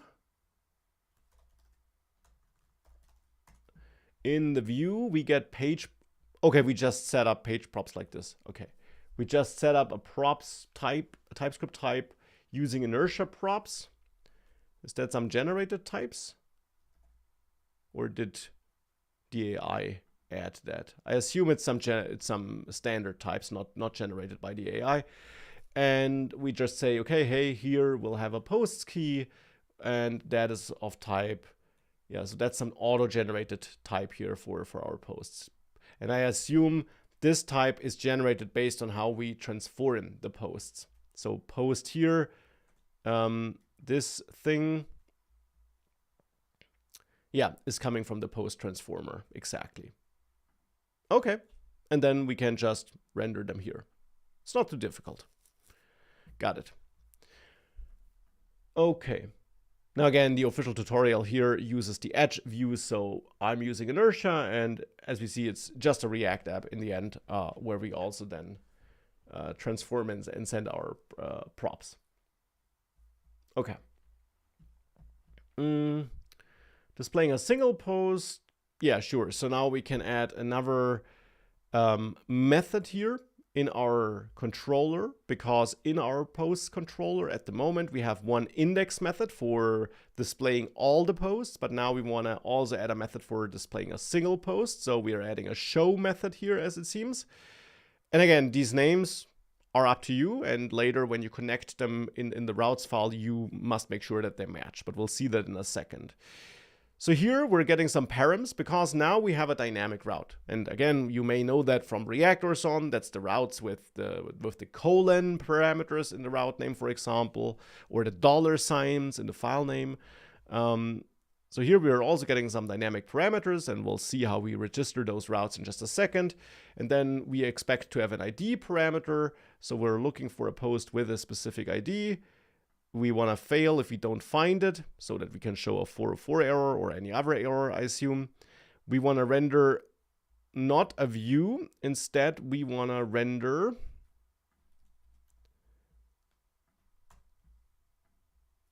get Inertia here. And we reuse our post transformer to pass our post to a show component, for example. So now in the Inertia folder, in the post folder, we need to have show TSX or detail TSX or anything like that. And now in there, we have our post component here. Actually, let's name it post like this. And then just as before, I'll quickly steal that. We get a single post here, no array. So like this. And then we can return, yeah, sure, the post title like this. Hello. Yeah, like this. Okay. What are we doing here? So, and then of course also the post summary, for example. Sure. Okay, so we get this. Should work. Now we need to register it in the routes folder. So now we can add a new, a get route for slash posts, and then I assume that is how we register dynamic routes. Let's see. Yeah, with colon ID, pretty typical. And now we're saying, hey, in our post controller, it's the show method we're interested in, because in that controller, we named this method show. If you picked a different name here, we have to pick a different name here too. But show is the name I'm using, so that should work. Which links do we have here? Oh, that's not a link to a detail. But if I add posts 1, yeah, I do load. The styling is totally off, but here at the very bottom, we can see the content. So, and the title, Markdown blog engine, is also here. So it's just totally broken styling, but it works. We can see that route. And we could, of course, fix the styling, but that's not the most important thing right now. So yeah, we got the view. We already got all of that using the named routes. Oh, that's interesting, yeah. Right now, we're hard coding URLs, and I am actually not setting up any links at all. So when you use a controller in your route definition, AdonisJS automatically generates a route name based on the controller and method names. So if we have controllers.postIndex, that gets the name posts.index automatically.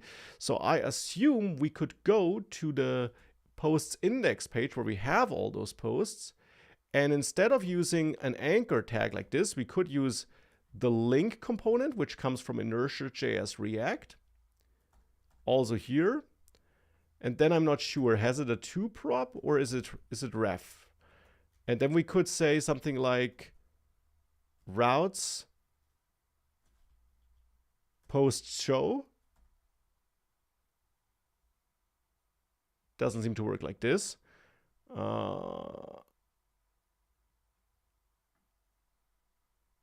Post show.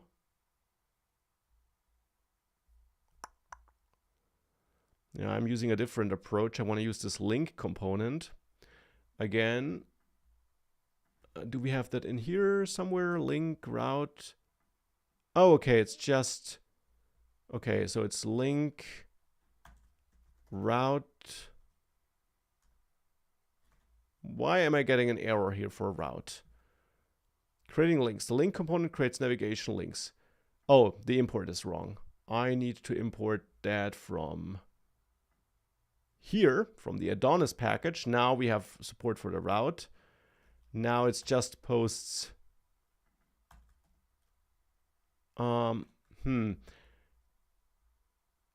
It's just a string. It's just a string. Okay, so it's just route. Okay, now we get some auto completion here. And now I need to set the params. Route params. Posts.id. No. Post.id. So that must be an object. ID is set to post.id. And that will now dynamically generate a different route for every post and populate that dynamic placeholder with the post ID, I assume. So if I now reload here, not here, but here, why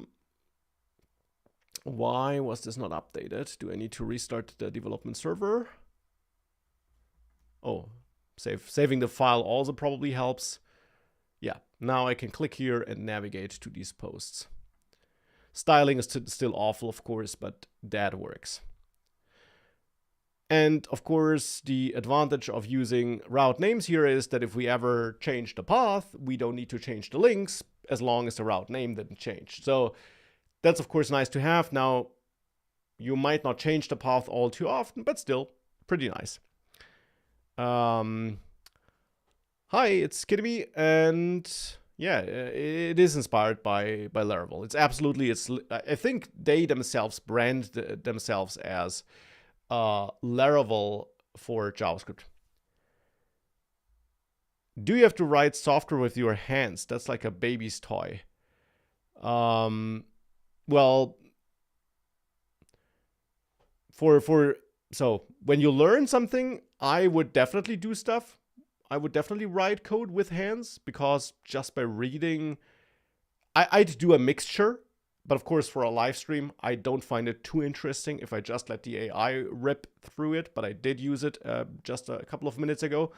But yeah, for learning, you should definitely get in there. And reading alone doesn't teach stuff that well.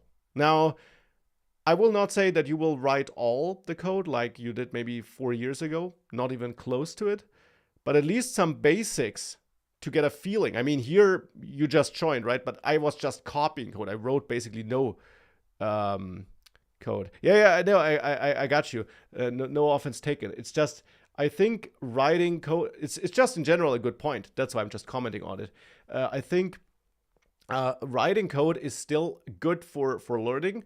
But even though that was a joke or a quote, it's obviously changing. And I got asked earlier about new courses, and one problem, or what I'm trying to figure out, is how you best learn technologies right now, and if it still matters. And I would say yes, it definitely still matters. But yeah, exactly that point. How much do you write by hand? How much do you copy in? How much do you let AI explain or generate that? I'm just rambling on, but that is definitely something which is changing. And this is AdonisJS, So it's basically Laravel for JavaScript. Okay, so yeah, comments. I don't think I'll do that. And I gotta go in 10 minutes, so we'll probably leave it as is here and just take a brief look at the remaining few pages here. It's not much left in this guide anyway, so we went through it pretty well. Forms and validation. So here the idea is that, of course, we can also have controller methods that are invoked upon post requests. And we can see that in the... Do we not have a user controller? The new account controller. Here, store, that is a controller method that is invoked upon a post request, this one. And therefore, it's just a regular method. But in there, we can already see you can use the validate using method and define a validator, which is in the end just a little utility object created with that Vine tool here, where you can define some rules for which kind of data you want to accept, and then errors will be generated automatically for you if the validation criteria is not met. So the entire idea behind Laravel and Adonis is that they do a lot of work for you, and you can define your logic on a pretty high level. Whereas in Next.js and so on, you often have to really become specific, and obviously you have to bring your own validation library and all that fun stuff.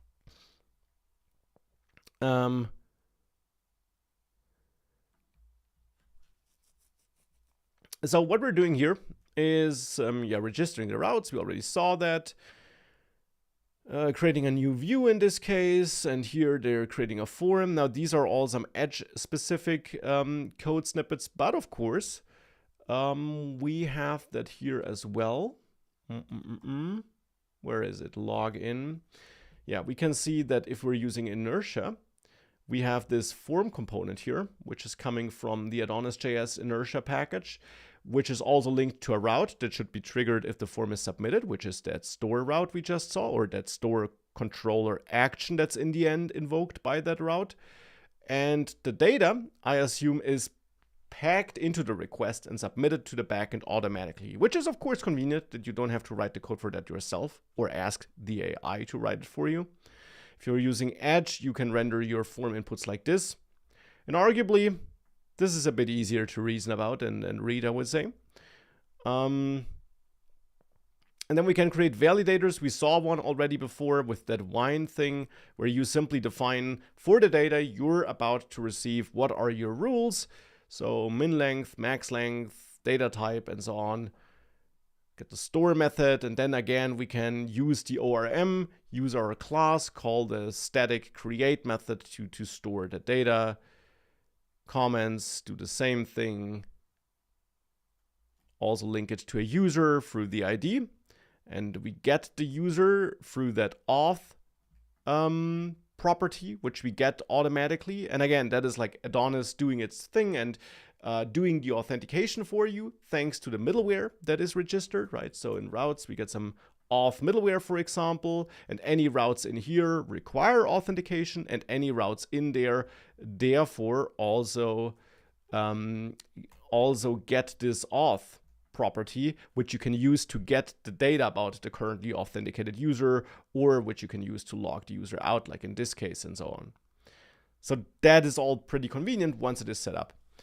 I assume at least. It's not like I've worked with that before, but yeah. I've learned Vue 3 from you and forwarded the principles to Codex, such as Codex writes high quality, so your lessons are still valuable for good prompting. Yeah, and one thing I'm exploring is also how can you, for future courses, include stuff like agent skills or extra documents that you can feed to your agents to help them write better code, though of course it'll never be a guarantee because agents can always do it their own thing and so on, but that is something I'm also exploring, of course. And do I prefer Adonis or Vue 3? So Adonis I really just got started with. I haven't used it at all before. And Vue 3 is not really an alternative because Adonis is full stack and Vue is client-side, front-end. With Next, it would be full stack again, but then we would still have different philosophies where Adonis is batteries included. So all that stuff like the authentication and so on built in. Whereas with Next, just like with Next, you have to bring your own libraries. And ultimately, I don't know what I prefer. I like the Adonis approach, and I definitely see it being valuable if you're building a full stack application. Now, I'm so used to Next.js, to tan-stack start and all that stuff that I don't know if I would switch to Adonis just because I'm probably faster with those other tech stacks. But then again, there are good reasons like having less external dependencies besides Adonis and so on. So I will probably continue playing around with it and then evaluate where it's useful for me, where it isn't, if I want to build more with it. Yeah, that's essentially the plan. And I think, well, no, will not end yet. I don't care too much about styling. That's just CSS. But authorization, I want to take a look at that. So there's another package we can install that's part of the Adonis ecosystem. The bouncer package, which is there to, by the name and the name of this chapter, I would say it's responsible for blocking people that are not allowed to do something. And of course, authorization, unlike authentication, is about blocking users from doing certain things they are not allowed to do. So, for example, a user could be logged in, but of course should not be able to edit the posts by another user. Makes sense. So authentication alone is not enough. Often you need authorization in addition. And that is where this bouncer package seems to be useful, because then you can create so-called policies, as it seems. And let's take a look. A policy is a class which extends a class from Adonis, from the bouncer package here. And we can then define, okay, so we can basically define permissions here. Like editing is allowed if the user ID matches the ID of the user of the post we're trying to edit. The same for deleting. And then we can probably apply those policies. Let's see, we have them.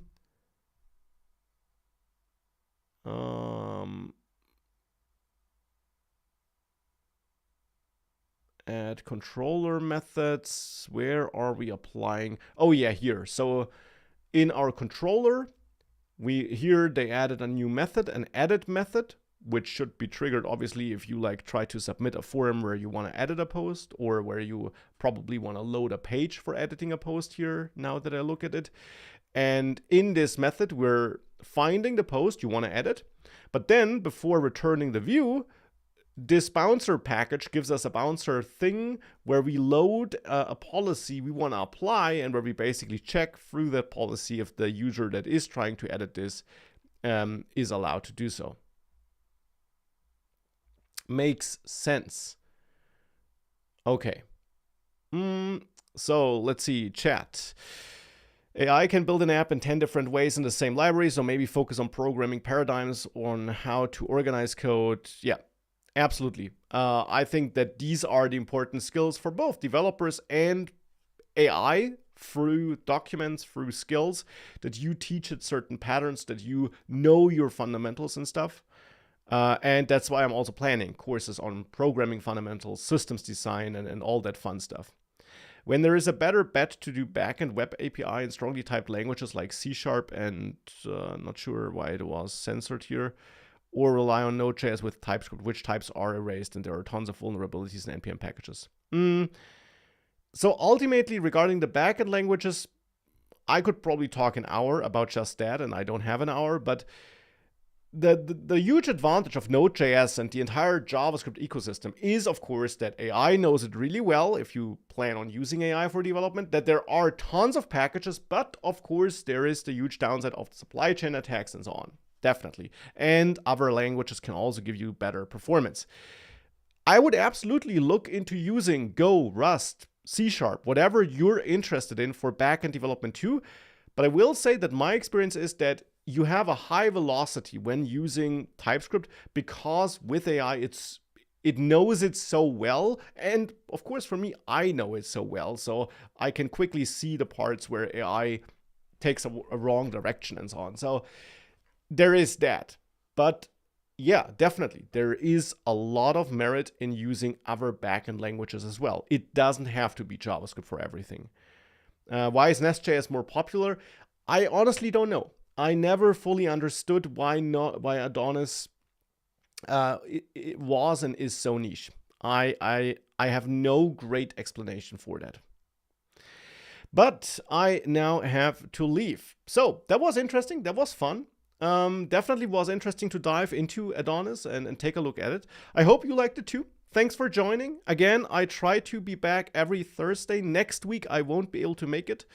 The week thereafter, I'll have to see. But yeah, I always announce it in my Discord. So if you're not part of it yet, you can head over to academind.com/community, join the Discord. I announce it there. Or of course, simply subscribe, follow me, and then you'll see it. But yeah, Thursday, 5 p.m. Central European summertime.